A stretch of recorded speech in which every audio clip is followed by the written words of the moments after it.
ایک شخص تھا، اس نے کسی کا قتل کر دیا. اب قتل کرنے کے بعد اسے احساس ہوا کہ یہ تو بہت بڑی غلطی ہو گئی ہے، بہت بڑا گناہ ہو گیا ہے. اور یاد رہے کہ قرآن کریم میں فرمایا گیا جس نے ایک جان کو قتل کیا گویا اس نے ساری انسانیت کو قتل کیا. یہ اتنا سخت گناہ ہے. اب وہ شخص جب یہ گناہ ہو گیا تو سوچنے لگا کہ اب کوئی توبہ کی صورت ہے، کیسے توبہ ہو سکتی ہے. تو ایک صحابی رسول حضرت عبداللہ ابن عباس رضی اللہ تعالیٰ عنہما کی خدمت میں حاضر ہوا اور عرض کی کہ حضور مجھ سے یہ غلطی ہو گئی ہے، اتنا بڑا گناہ ہو گیا ہے، کہ توبہ ہے؟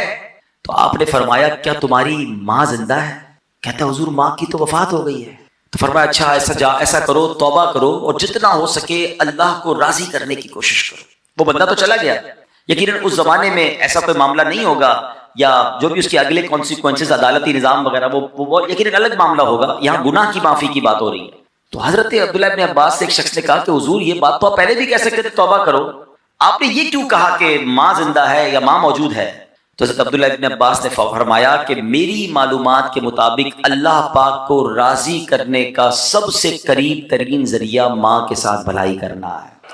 یعنی اگر اس کی ماں زندہ ہوتی تو میں اسے کہتا ماں کی خدمت کر، اللہ تیرے سارے گناہ معاف کر دے. ایک بار اسی طرح ایک شخص نبی پاک علیہ السلام کی بارگاہ میں آیا، آ کر کہتا حضور میرے بڑے گناہ ہیں، بڑی خطائیں ہیں، میں بڑا گناہ گار. یا رسول اللہ کیا میری معافی ہو سکتی ہے، توبہ قبول ہو سکتی ہے؟ نبی پاک علیہ السلام نے فرمایا کہ تیری ماں زندہ ہے. کہا حضور ماں زندہ نہیں ہے. فرمایا تیری خالہ ہے؟ کہا جی حضور خالہ ہے. فرمایا جا خالہ کی خدمت کر، اللہ تیرے گناہ معاف کر دے. یعنی ماں کا مرتبہ تو اپنی جگہ، ماں باپ کے رشتہ دار بھی برکت والے ہو جاتے ہیں کیونکہ ان کا رشتہ ماں سے ہے نا. اب یہاں اگر بات سیکھنے کو کیا مل رہی ہے کہ گناہ کی معافی چاہیے، اللہ کی رضا چاہیے، جنت کا راستہ چاہیے، تو یہ ماں باپ کے قدموں سے ملتا ہے، یہ ماں باپ کی دعاؤں سے ملتا ہے، یہ ماں باپ کی رضا سے ملتا ہے. قرآن مجید فرقان حمید کا اگر مطالعہ کریں، اگر میں ایک سوال کروں آپ سب سے کہ قرآن پاک کی سب سے طویل سورت کون سی ہے، تو یقیناً آپ سب کہیں گے کہ سورہ بقرہ. ٹھیک ہے نا، سب سے بڑی سورت. ایک تو سب سے بڑی بھی ہے اور سورہ فاتحہ کے بعد سب سے پہلے وہی آ جاتی ہے. آپ امپورٹنٹ سمجھیں نا، جب بھی کوئی اہم بات کرنی ہوتی ہے اس کو پہلے کیا جاتا ہے، اس کو سٹارٹ میں کیا جاتا ہے، اس کو شروع میں کیا جاتا ہے. طویل سورت بھی ہے اور رائٹ آفٹر سورہ فاتحہ وہی سورت ہے. اب سورہ بقرہ کا میسج کیا ہے؟ پہلے تو یہ سمجھ لیں بقرہ کہتے ہیں گائے کو. ٹھیک ہے، عربی میں بقرہ گائے کو کہتے ہیں. اس میں ایک گائے کا واقعہ ہے. واقعہ کئی بار آپ نے سنا ہے، اس لیے میں طویل نہیں سناؤں گا، مگر اس کی کچھ ہائی لائٹس کہ ایک بچہ تھا جس نے ماں باپ کی خدمت کی. اس کے والد نے، ایک اتنا امیر آدمی نہیں تھا اس کا والد، اس کا والد نیک تھا، پرہیزگار تھا، بچے کی اچھی تربیت کی اور ایک بچڑا گائے کی ایک بچہ چھوڑ کر انتقال ہو گیا. اللہ سے دعا کی اللہ اس بچے کو میرے بیٹے تک پہنچا دینا، بیٹا ابھی چھوٹا ہے، بڑا ہو جائے تو یہ امانت اسے مل جائے. اب کیسے ایک طویل واقعہ ہے کہ اس بچے کو یہ گائے بھی مل گئی اور ماں کی خدمت کرتا تھا اور ماں نے دعا دی اور اللہ نے کرم کیا کیا کہ وہ گائے جو ہے دنیا کی سب سے مہنگی گائے بن گئی. سونے کے وزن کے مطابق اس گائے کو بیچا گیا. واقعہ طویل ہے، اس کی تفصیل آپ پڑھیں گے، لیکن میں جو ہائی لائٹ کرنا چاہ رہا ہوں کہ قرآن نے پہلے ہی واقعے میں درس کیا دیا کہ ماں باپ کا ادب کرنا ہے، ماں باپ کی خدمت کرنی ہے، ماں کی دعائیں لینی ہیں. صرف سورہ بقرہ کے میسج سے پتہ کیا چل رہا ہے کہ کتنا امپورٹنٹ ہے والدین کی خدمت، کہ قرآن پاک کی سب سے بڑی سورت کا پہلا میسج ہی یہی ہے. اور اس میں اور بھی میسجز ملتے ہیں کہ اس والد نے بہت بڑی رقم نہیں چھوڑی، اپنے بچے کی اچھی تربیت چھوڑی. حلال تھا مگر تھوڑا تھا، بچہ نیک بنایا نا، اپنا سرمایہ بچے کی کریکٹر بلڈنگ پہ لگایا، بچے پر خرچ کر کے اس کو بگاڑا نہیں، اور تھوڑے پیسے حلال کے چھوڑ کر گیا. اللہ نے ان تھوڑے پیسوں میں ایسی برکت ڈالی کہ بچہ اس زمانے کا ملینئر بن گیا.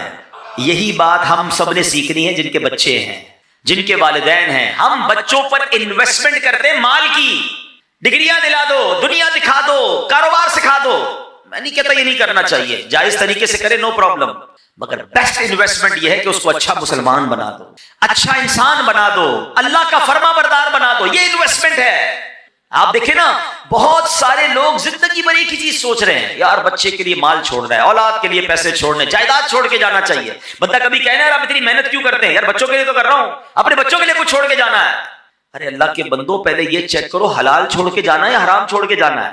اچھا کروڑوں روپے چھوڑے بچوں کو نیکی نہیں سکھائی، سخاوت نہ سکھائی، توکل نہ سکھایا، ماں باپ کا ادب نہ سکھایا، اللہ رسول کی محبت نہ سکھائی، آپ کے مرنے کے بعد وہ کروڑوں روپے شراب میں، جوئے میں، ہم نے دیکھا اربوں پتی باپ کا انتقال ہوا، اتنے سارے پیسے چھوڑ کر والد گیا مگر دین نہ سکھایا، وہ پیسے جوئے میں، شراب میں، بیکار باتوں میں لٹائے، بچہ پھر بینک کرپٹ ہوا، گھر بھی بک گیا، مقروض ہو گیا۔ اور ہم نے ایسے بھی دیکھے کہ ماں باپ زیادہ پیسے چھوڑ کے نہیں گئے مگر تربیت اچھی کر کے گئے، اللہ کو راضی کرنے کا ذہن دے کر گئے۔ بلکہ چلیں یا جتنے بیٹھے ہیں نا اسی کو دیکھ لیں، اب اپنی مثال لے لیں، میں اپنی مثال لیتا ہوں۔ ہمارے ماں باپ نے ہمارے لیے جتنے پیسے چھوڑے کہ اللہ نے اس میں برکت نہیں ڈال دی؟ کئی ایسے جو اس سے آگے بڑھ گئے۔ کیسے آگے بڑھ گئے؟ ماں باپ کی دعائیں تھیں اور آپ نے کچھ اچھے کام کیے، ماں باپ نے سکھایا تھا، سمجھ رہے نا بات کو؟ تھوڑے پیسے اللہ نے آپ کے بھی بڑھا دیے، ایسے بہت سارے ہیں کہ ماں باپ کے ورثے میں اتنے پیسے نہیں ملے مگر ماں باپ نے نیکی سکھائی، سخاوت سکھایا، اللہ کی راہ میں خرچ کرنا سکھایا، اللہ نے اس تھوڑے مال میں، کیونکہ وہ اچھا پیسہ تھا، اللہ نے اس میں برکت ڈال دی۔ دس از دا میسج آف سورہ بقرہ۔ لیگیسی میں کیا چھوڑنا ہے؟ آپ نے اپنے بچوں کو نیک بنانا ہے۔ میں اپنے بیان میں ایک بات کہا کرتا ہوں، اپنے بچوں کو کچھ نہ کر سکو نا تو کم از کم 5 وقت کا نمازی ضرور بنا دے۔ ہاں اس کی برکت پتہ ہے کیا ملے گی؟ ہاں اس کی برکت سنیے، اگر آپ کا بچہ، آپ کا بیٹا، آپ کی بیٹی 5 وقت کی نمازی ہے نا، تو جب آپ دیکھیں ماں باپ کو مرنے کے بعد کیا چاہیے؟ نیک اعمال زندگی کے بعد منقطع ہو جاتے ہیں، اعمال نامہ ڈسکنٹینیو۔ حدیث میں آتا ہے جب بندہ انتقال کر جاتا ہے اس کا اعمال نامہ بند ہو جاتا ہے سوائے 3 چیزوں کے۔ فرمایا علم جو باقی رہتا ہے، صدقہ جاریہ، اور نیک اولاد جو اس کے لیے دعائے مغفرت کرے۔ اب میری اولاد میرے لیے دعا کرے گی کہ نہیں مجھے پتا نہیں، آپ اتنی بیزی ہو گئی ہے نیو جنریشن، لیکن اگر میں نماز ہی بنا گیا اس کو، ہر نماز میں اتحیات میں جب وہ بیٹھے گا، میرا بیٹا ہے یا میری بیٹی ہے، اسٹیٹس دیکھیں، وضو میں ہوگا، قبلہ رو ہوگا، نماز میں ہوگا، اور اللہ سے کہے گا ربنا اغفر لی ولوالدی وللمؤمنین یوم یقوم الحساب۔ فجر پڑھے گا تو مجھے تحفہ ملے گا، ظہر پڑھے گا تو مجھے تحفہ ملے گا، بلکہ ہر وہ رکعت جس میں قاعدہ آخرہ کرے گا میری اولاد مجھے دعا دے رہی ہے۔ اور اولاد کی دعا کبھی کبھی کیسے مقبول ہوتی ہے؟ حضرت عیسیٰ علیہ نبینا علیہ السلام ایک بار کسی قبر کے پاس سے گزرے، دیکھا قبر پر عذاب ہو رہا ہے، اللہ کے نبی تھے نا، اللہ نے ایسی نگاہیں دی تھی، قبر کے اندر کے احوال جان لیے۔ تھوڑے عرصے کے بعد آئے، دیکھا قبر میں انوار و تجلیات کی بارش ہے، اے اللہ یہ معاملہ کیسے، یہ بندہ ایسے نورانی قبر میں کیسے ہو گیا؟ کچھ دنوں پہلے تو عذاب ہو رہا تھا۔ ارشاد ہوا اے عیسیٰ جب یہ مرا تھا نا بڑا گناہگار تھا، اس پر اسی لیے عذاب ہو رہا تھا، مگر اپنی بیوی کو پریگننٹ چھوڑ کر، حاملہ چھوڑ کر مرا تھا۔ اب کچھ عرصے بعد اس کی بیوی کے یہاں اولاد ہوئی، بیٹا ہوا، اے عیسیٰ وہ بیٹا 5 سال کا ہو گیا، جب 5 سال کا ہوا تو مدرسے میں گیا، قاری صاحب نے کہا پڑھو بسم اللہ الرحمن الرحیم، بچے نے پڑھا بسم اللہ الرحمن الرحیم۔ اے عیسیٰ مجھے شرم آئی کہ جس باپ کا بیٹا زمین کے اوپر رحمان اور رحیم کہہ کے مجھے پکار رہا ہے، اس کے والد کو زمین کے اندر میں عذاب دوں، اس کے بیٹے کے بسم اللہ پڑھنے کی برکت سے میں نے باپ سے عذاب کو دور کر دیا۔ ہائے ہائے، مبارک ہو ان کو جن کے بچے حافظ ہیں، مبارک ہو ان کو جن کے بچے عالم ہیں، مبارک ہو ان کو جن کے بچے نمازی ہیں۔ ارے ایسی اولاد چھوڑ کے جانا ہے جو مرنے کے بعد ہمارے لیے صدقہ جاریہ کا باعث بنے۔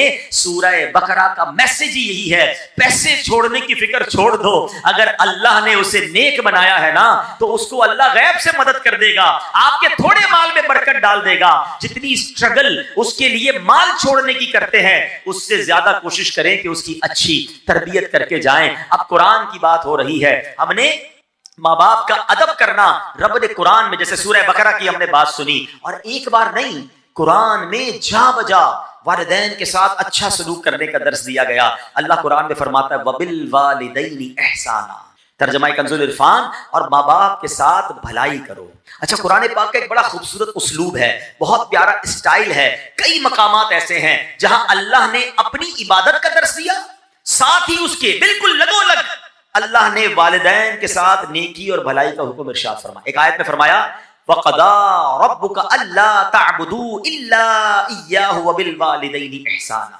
اور تمہارے رب نے حکم فرمایا کہ اس کے سوا کسی کی عبادت نہ کرو اور ماں باپ کے ساتھ اچھا سلوک کرو۔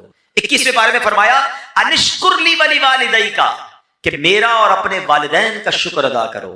ایسا کئی مقامات پر ہے، اللہ نے اپنی عبادت کا ذکر کیا، رائٹ آفٹر اللہ نے والدین کے ساتھ بھلائی کا، والدین کے ساتھ شکر کا، والدین کے ساتھ اچھا برتاؤ کرنے کا حکم دیا ہے۔ میرے پیارے اسلام، اس کی وجہ کیا ہے؟ ریزن سمجھنا ہے نا کہ اللہ نے بالکل اس کے ساتھ کیوں بیان فرمایا۔ مفتی احمد یار خان نعیمی علیہ رحمت الرحمان اس کی دو وجہ بیان فرماتے ہیں. کہتے ہیں پہلی تو یہ کہ ماں باپ فیض الہی کا پہلا واسطہ ہے. ہاں یعنی بندے کو اللہ پاک کی جو بھی نعمتیں حاصل ہوتی ہیں نا وہ پیدائش کے بعد ملتی ہیں. یعنی میں پیدا ہوا تو پھر سب کچھ مجھے ملا نا. میں پیدا ہی نہ ہوتا, میرے ماں باپ نہ ہوتے تو میں پیدا ہی نہ ہوتا. آج میں دنیا میں ہوں کس کے سبب سے ہوں؟ ماں باپ کے سبب سے ہوں.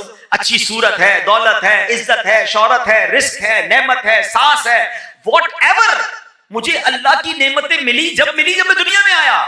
تو ماں باپ واسطہ ہیں کہ اس کے ذریعے میں دنیا میں آیا.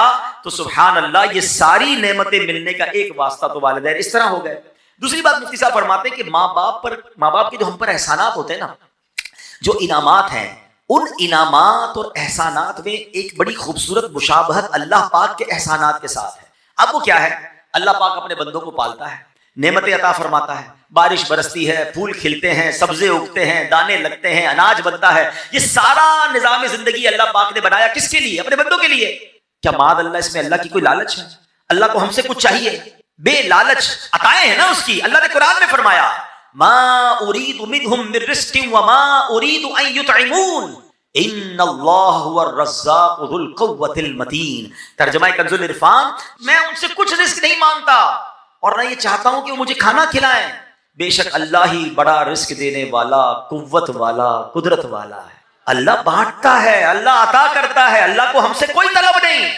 یہ اللہ کی شان ہے. مگر اللہ نے ماں باپ کو کیسا بنایا ہے کہ ماں باپ بچے سے لالچ نہیں کرتے. ماں باپ کو کوئی لالچ نہیں ہوتی کہ اس کو کھلائیں پلائیں, اپنے پیٹ کاٹ کے اس کو بڑا کریں, اس کو سردی گرمی سے بچائیں, اس کو جناب دوائیں دلائیں. بعض اوقات بچے بڑے ہو کر کوئی ماں باپ کی خدمت نہیں کرتے. لوگ ہو سکتا ہے کسی کے ذہن میں خیال آئے کہ جناب آج کل تو ماں باپ بچے کو اس لیے پالتے بڑا ہو کے کما کے دے گا. ارے مجھے بتاؤ اگر یہ بات ہے تو پھر معذور بچوں کو ماں باپ کیوں پالتے ہیں؟ ماں باپ کا پیار بے لالچ ہے. دنیا میں جو بے لوس پیار ہے, انکنڈیشنل لو اگر کوئی کرتا ہے تو وہ ماں باپ کرتے ہیں. میں نے بڑی پیاری بات پڑھی, دنیا میں ایک ہی بندہ ہے ہماری اور آپ کی زندگی میں, ایک ہی بندہ ایسا ہوتا ہے جو یہ چاہتا ہے کہ یہ مجھ سے بھی آگے بڑھ جائے. اور پتہ ہے کون ہوتا ہے؟ وہ ہمارا والد ہوتا ہے. والد ہمیشہ یہ چاہتا ہے کہ میں جہاں تک پہنچا ہوں نا میرا بیٹا اس سے آگے پہنچ جائے. دنیا میں اور کون چاہتا ہے بھائی آگے بڑھ جائے؟ اتنا انکنڈیشنل پیار ماں باپ کرتے ہیں, اپنی تکلیفیں اپنی. اچھا پھر ماں باپ کو اللہ نے کیسا پیارا رشتہ ہمیں کیسا دیا. اگر ہم سمجھے نا, ہم جب پیدا ہوئے نا, آپ کے گھر میں بھی بچے پیدا ہوئے ہوں گے. اچھا میری باتیں ان کو جلدی سمجھ آئیں گی جو اب خود ماں باپ بن گئے. ہمیں بھی یہ اس وقت سمجھ نہیں آتی تھی, جب خود ماں باپ بنے تو زیادہ سمجھ آئی. بچہ پیدا ہوتے ہی سب سے زیادہ فرجائل ہوتا ہے بچہ, بالکل جس کو کہیں چھوئی موئی ہوتا ہے نا, کتنی بیماریاں اس پہ حملہ آور ہو رہی ہیں.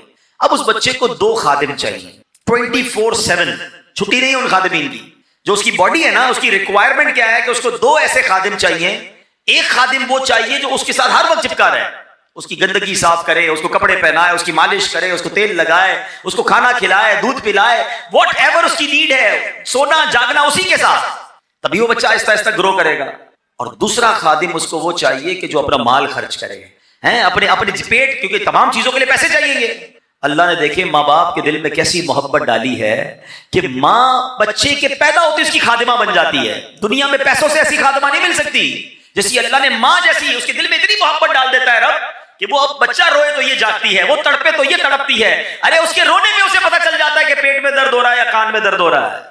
اور والد کیسا بے لوس خرچ کرتا ہے کہ آدھی رات کو ہاسپٹل لے جانا ہے, آدھی رات کو ماں کہتی بچے کے لیے دودھ لے کر آؤ, فلاں دوائی لے کر آؤ, وہ سارے کام چھوڑے گا, اپنے دودھ پیتے بچے کے لیے یہ سب چیزیں کرتا ہے. سوچے یہ دل میں ڈالا کس نے؟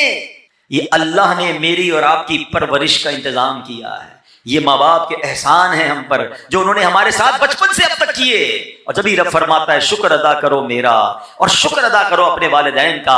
اے میرے پیارے اسلامی بھائیوں, نبی پاک علیہ الصلوۃ والسلام کی بارگاہ میں عرض کی گئی یا رسول اللہ سب سے فضیلت والا عمل کون سا ہے؟ یہ بہت سارے اسلام میں بیٹھے ہیں اور ماشاءاللہ نیک نمازی ہیں, نیکی کرنے کا جذبہ بھی ہوتا ہے, ہم بھی چاہتے ہیں کہ فضیلت والا عمل بتا دیں. ایک صحابی رسول نے سوال کیا یا رسول اللہ سب سے زیادہ فضیلت والا عمل کون سا ہے؟ فرمایا الصلاۃ علی وقتہا, یعنی نماز کو اس کے وقت پر ادا کرنا. پھر پوچھا یا رسول اللہ اس کے بعد دوسرا سیکنڈ پسندیدہ عمل؟ فرمایا ثم بر الوالدین, اس کے بعد والدین کے ساتھ بھلائی کرنا سب سے پسندیدہ. یہ اتنی بڑی نیکی ہے, یہ پسندیدہ عمل پہ بھی ٹاپ لسٹ پر ہے. تو اے میرے پیارے اسلامی بھائیوں ہمیں اپنے ماں باپ کے ساتھ اچھا برتاؤ کرنا ہے. اچھا بعض اوقات آج کے زمانے میں فاسٹ لائف ہو گئی, یہ نہیں پتا چلتا کہ میں کیا کر لوں تاکہ مجھے یہ اطمینان ہو جائے کہ میں والدین کا فرما بردار ہوں، میرے پر والدین کے حقوق کیا ہیں، مجھے کوئی لسٹ بتا دیں، مجھے کوئی چیک لسٹ دے دیں تاکہ میں چیک کر لوں کہ میں یہ کام کر رہا ہوں کہ نہیں۔ اپنے طور پہ میں سمجھ رہا ہوں میں بڑی خدمت کر رہا ہوں، میں ماں باپ میرے مجھ سے سیٹسفائی ہیں، کہیں ایسا نہ ہو کہ میں گناہ گار ہوں۔ تو آج میں کچھ والدین کے حقوق بیان کرتا ہوں جو علماء کرام نے بیان کیے۔ اب ذرا غور کیجئے والدین کے ساتھ نیک سلوک کرنا کیسے ہے۔ سب سے پہلے تو یہ بات ذہن میں بٹھا لیں کہ والدین کے حقوق کی گنتی بھی نہیں ہو سکتی، اتنے حقوق ہیں۔ اعلیٰ حضرت امام اہل سنت کی خدمت میں سوال ہوا کہ ماں باپ کے حقوق کتنے ہیں؟ سیدی اعلیٰ حضرت امام اہل سنت نے کمال کا جواب دیا، فرمایا والدین کے اتنے حقوق ہیں کہ پورے کرنا ناممکن ہے، یہاں تک کہ اگر والدین وفات پا جائیں اور بیٹا انہیں دوبارہ زندہ کرنے کی طاقت رکھتا ہو تو دوبارہ زندہ کرے، یہ بھی ان کے حقوق میں شامل ہے۔ تو یہ تو کر ہی نہیں سکتے ہم تو ان سے پیدا ہوئے ہیں نا، ہم ان کی وفات کے بعد ان کو پیدا نہیں کر سکتے، زندہ نہیں کر سکتے۔ حقوق کا عالم یہ ہے، مگر اب علماء کرام فرماتے کہ لسٹ بھی بہت بڑی، کاؤنٹ بھی نہیں ہو سکتی، مگر چند باتیں اگر کوئی ان پر عمل کر لینا تو یہ والدین کے ساتھ بھلائی کرنے والا کہلائے گا۔ اب غور سے یہ چیک لسٹ، جتنے نوجوان خوش نصیب ہیں یقین کرے جن کے ماں باپ آپ کے پاس ہیں، پوچھئے ان سے جن کی ماں چلی گئی، پوچھئے ان سے جن کے والد چلے گئے۔ ہم ہر سال یہاں جب جمع ہوتے ہیں تو والدین کی یاد یقیناً اور تازہ ہو جاتی ہے۔ ماں باپ کے بغیر زندگی بہت بے رنگ ہو جاتی ہے، دکھ میں، سکھ میں، خوشی میں، غم میں، ہر وقت ماں باپ یاد آتے ہیں۔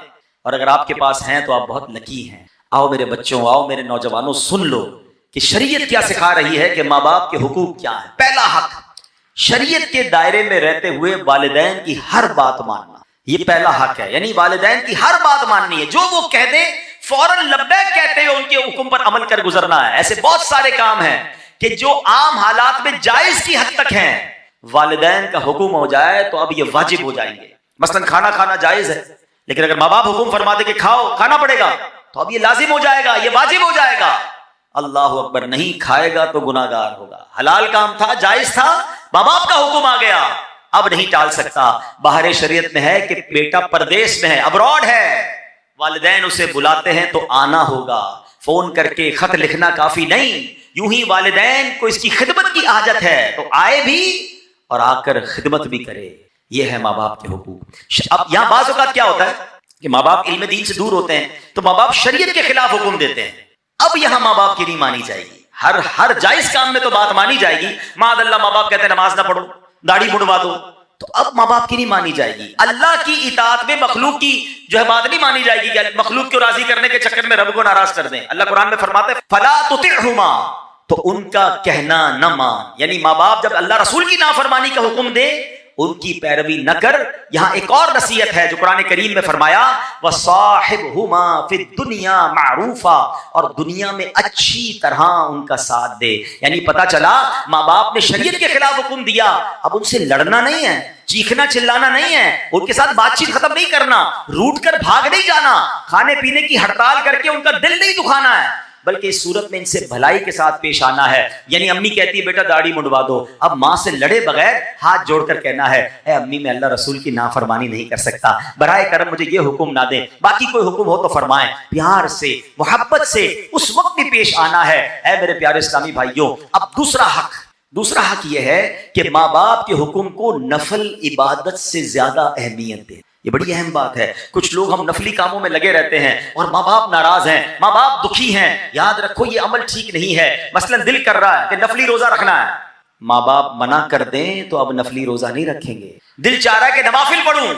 اور امی نے کہا کہ نہیں بیٹا بازار جانا ہے، میرے ساتھ چلو، سودا لے کر آؤ، تو اب نفل بعد میں پڑھیں گے، پہلے ان کا حکم ماننا۔ آپ شریعت دیکھیں کس قدر درس، اللہ کی عبادت ہے نا نفلی روزہ، عبادت نہیں، نفلی عبادت نہیں کرنی، ماں باپ کی بات ماننی ہے۔ یہ ماں باپ کا دوسرا حق ہے۔ ایک بڑا عجیب و غریب واقعہ حدیثوں میں موجود ہے۔ ایک بڑے راہب تھے، بڑے عبادت گزار تھے، ان کا نام حضرت جریج تھا۔ عبادت گزار تھے، بڑا عبادت خانہ بنایا ہوا تھا اور بڑی عبادت کرتے تھے۔ ایک بار ان کی والدہ نے انہیں بلایا، وہ نماز پڑھ رہے تھے، ان کو یہ بات ذہن سے نکل گئی کہ ماں بلائے تو نفلی نماز ہے، اس کی تفصیل ہے تو اس کو توڑ کے حاضر دینا ہوگا۔ جواب نہیں دیا، دوبارہ بلایا، نماز جاری رکھی، نماز نہیں توڑی۔ ماں نے جب تیسری بار بلایا، تیسری بار بھی نہیں گئے، تو ماں تڑپ کر کہتی ہے بیٹا تجھے اس وقت تک موت نہ آئے جب تو کسی بدکار عورت کا منہ نہ دیکھ لے۔ اب یہ دل سے بددعا نکل گئی۔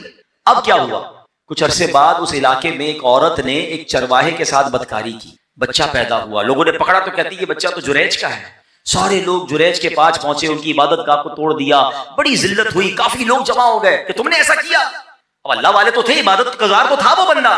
اس نے کہا اس بچے سے پوچھو, اے بچے تو بتا تیرا باپ کون ہے. اللہ نے اس بچے کو قوت گویائی دی. اس بچے نے کہا کہ میرا والد جریج نہیں بلکہ چرواہا ہے. ان کی جان تو چھوٹ گئی, مگر یہ سارا تماشا ہوا.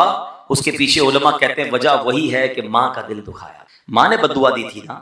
اچھا یہاں ماں باپ کے لیے بھی ایک درس لے لیجیے. اگر ماں باپ مجھے سن رہے ہیں, کبھی کبھی غصے میں آ کر بچوں کو بد دعا نہ دیا کریں. ہاں ماں کی دعا بھی لگتی ہے, اس کی بد دعا بھی لگتی ہے. غصے میں آ کر کہہ تو دیتے ہیں, بعد میں پریشان آپ نہیں ہونا ہے. آپ کے بچے کے ساتھ کچھ برا ہو گیا تو آپ چاہتے تو نہیں تھے, غصے میں کہا ہے تجھے کیڑے پڑے, تو برباد ہو جائے, ہے تیری ٹانگ ٹوٹ جائے, تیری زبان کھنچ جائے. نہیں, کیا پتہ قبولیت کا وقت ہو, آپ ہی کا بچہ ہے. تو زبان پہ لگام ہونی چاہیے. بعض اوقات اول فال بکتے رہتے ہیں, ارے آپ ہی کی اولاد ہے, بعد میں آپ ہی نے رونا ہے کچھ ہو گیا تو. بد دعا نہ دیں. اور بچوں کے لیے درس کیا ہے کہ ماں باپ کا کبھی دل نہ دکھائیں, ان سے صرف دعائیں لیں. خدا کی قسم اس بندے کو کامیابی سے کوئی نہیں روک سکتا جس کے ساتھ ماں باپ کی دعائیں ہیں. وہ ترقی کرے گا. اور جس سے ماں باپ ناراض ہے نا, اس کو برباد ہونے سے بھی کوئی نہیں روک سکتا. یہ ہمیشہ یاد رکھیں, اپنے ماں باپ کی دعائیں لینی ہیں. ہاں اب یہ نفل نماز توڑنے کا جو مسئلہ ہے, یہ بڑی لمبی چوڑی تفصیل ہے, یہ آپ دارالفتہ سے مزید معلومات کر لیجئے گا. اب مسئلہ کیا ہے کہ والدین اگر کسی مصیبت میں ہیں, معاذ اللہ سیڑھی سے گر گئے ہیں, ایمرجنسی کی کیفیت ہے, تو اب تو چاہے فرض نماز پڑھ رہا ہو, وہاں سے پتا چلا کہ ماں گر گئی ہے, ہاسپٹل لے جانا ہے یا کوئی ایمرجنسی ہے, تو فرض نماز بھی توڑ کر ماں کی خدمت کرنی ہوگی. ہاں ایسی ایمرجنسی نہیں ہے تو اب ماں کی پکار پر فرض نماز نہیں توڑ سکتے. ہاں نفل نماز پڑھ رہے ہیں اور امی ابو کو معلوم بھی نہیں کہ بیٹا نفل پڑھ رہا ہے, ایسی حالت میں وہ آواز دیں تو نفل نماز توڑ کر ان کی خدمت میں حاضر ہو جانا ہے. اور اس کی مزید ایک تفصیل بھی ہے, لیکن بتانا یہ چاہ رہا ہوں کہ سوچیں ماں باپ کا لیول کیا ہے, ہم پر ذمہ داری کتنی بڑی ہے کہ ہم ان کی اطاعت کریں. اے میرے پیارے اسلامی, تیسرا ماں باپ کا حق کیا ہے کہ ان پر خرچ کریں, ان کے کھانے پینے کا بہترین انتظام کریں, جوتے کپڑے وغیرہ خرید کر دیں, حسب استطاعت پھل وغیرہ پیش کرنا, بیمار ہو تو اچھے ڈاکٹر سے چیک اپ کروانا, دوائیں وغیرہ مہیا کرنا, غرض جتنا ہو سکے اپنا مال ماں باپ پر خرچ کرنا ان کے حقوق میں شامل ہیں. روایات میں ہے ایک شخص اپنے والد کو خرچ پیش نہیں کرتا تھا, نبی پاک علیہ السلام کی بارگاہ میں آیا, فریاد کی, التجا کی. سرکار دو عالم علیہ السلام نے جب اس کی باتیں سنی, آقا علیہ السلام کی آنکھوں میں آنسو تھے, جلال مبارک میں آ گئے اور اس شخص سے فرمایا انت و مالک لابیکا, تم خود اور تمہارا سارا مال تمہارے والد ہی کا ہے. یعنی بیٹا تو بیٹے کا سب کچھ والد کا ہے. اور بدقسمتی کیا ہے کہ آج بیٹا باپ سے کہتا ہے یہ میرا ہے, یہ میں نے کمایا ہے, ابو آپ کا تھوڑی ہے, آپ تو اتنا دیا تھا, آپ کا اپنا کاروبار, میرا اپنا, میں نے محنت کی. ہائے ہائے, یہ بیٹا سوچتا کیوں نہیں کہ اگر بچپن میں باپ کہہ دیتا نا بیٹا یہ میرا ہے یہ تیرا نہیں, تو میں تو بے لباس ہی رہ جاتا, مجھے تو کپڑے بھی میرے والد نے پہنائے تھے, اسی کے پیسے سے پہنے تھے نا. ایک اور بات یاد رکھنا, ہم ماں کا بڑا ریگارڈ کرتے ہیں, واقعی ماں ہی ہوتی ہے, ماں کا نعم البدل نہیں, مگر ایک بات ہمیشہ یاد رکھیں کہ ماں نے جو بھی بھلائی میرے اور آپ کے ساتھ کی ہے اس کے پیچھے کھڑا میرا والد ہی تھا, آپ کا والد تھا. اس والد نے تو پیسے دیے جو ماں نے سب چیزیں دلائی. ہمیں لگتا ہے امی جان دلا رہی, یقیناً ماں نے دلوائے, مگر والد کی اس قربانی کو بھولنا نہیں ہے. والد نے کبھی احساس نہیں ہونے دیا کہ بیٹا یہ میرا ہے. سوچے نا بچپن کے اپنے واقعات, کبھی ہم روئے ہوں گے اچھے کپڑوں کے لیے, کبھی ضد کی ہوگی نئے جوتوں کے لیے, کبھی کہا ہوگا ابو یہ والی ہوٹل میں کھانا ہے, کبھی کہا ہوگا یہ والا کھلونا چاہیے, ابو دوست گھومنے جا رہے ہیں میں نے بھی جانا ہے. والد نے ہماری کتنی فرمائشیں پوری کی. کبھی سوچا کہ اس وقت والد کو کیا ضرورت تھی, ہو سکتا ہے والد نے اپنے لیے کچھ خریدنا ہو سکتا ہے والد کا کچھ اور پلان ہو, والد نے وہ سارے پلان کینسل کیے ہوں گے, ہمیں کپڑے دلائے, ہمیں جوتے دلائے, اچھے اسکول میں پڑھایا. ارے جس نے انگلی پکڑ کر چلنا سکھایا, آج اس بوڑھے والد کو بچہ کہتا ہے یہ میرا ہے آپ کا نہیں ہے. ارے اس کا دکھ تو سوچو کیا ہوتا ہوگا. کیا اس کو بچپن کی وہ باتیں یاد نہیں آتی ہوگی کہ جب یہ بول نہیں سکتا تھا, جب یہ کھا نہیں سکتا تھا, میں اس کا انتظام کرتا رہا اور آج یہ مجھے کہہ رہا ہے. نہ کرنا, کبھی بھی یہ مت کہنا خدا کی قسم جو کچھ میرا ہے وہ سب میرے ماں باپ کا ہے. عزت ہے, شہرت ہے, دولت ہے, واٹ ایور آئی ہیو. اور میں سچ بتاؤں کسی دن کہہ دو گے نا بوڑھے باپ کو یہ میرا جو کچھ ہے آپ کا, وہ آپ سے لے نہیں لے گا. باپ کیا کرے گا لے کر, ماں کیا کرے گی لے کر, لیکن جتنے دن وہ آپ کے پاس ہیں ان کو آنر تو دیں, ان کو عزت تو دیں, ان کو یہ احساس تو دلائیں. کبھی تو کہو کہ ابو آج میں جو کچھ ہوں وہ آپ کی وجہ سے ہوں, اے میری ماں آج جو کچھ میرے پاس ہے وہ سب تمہاری دعاؤں کی وجہ. کبھی کہے تو صحیح انہیں. ماں کو گن گن کے پیسے دیتے ہیں, اور کیوں مانگتی ہے ماں, بار بار کیوں مانگ رہی ہے, کیا ہو گیا, خرچہ کیوں کر رہی ہے.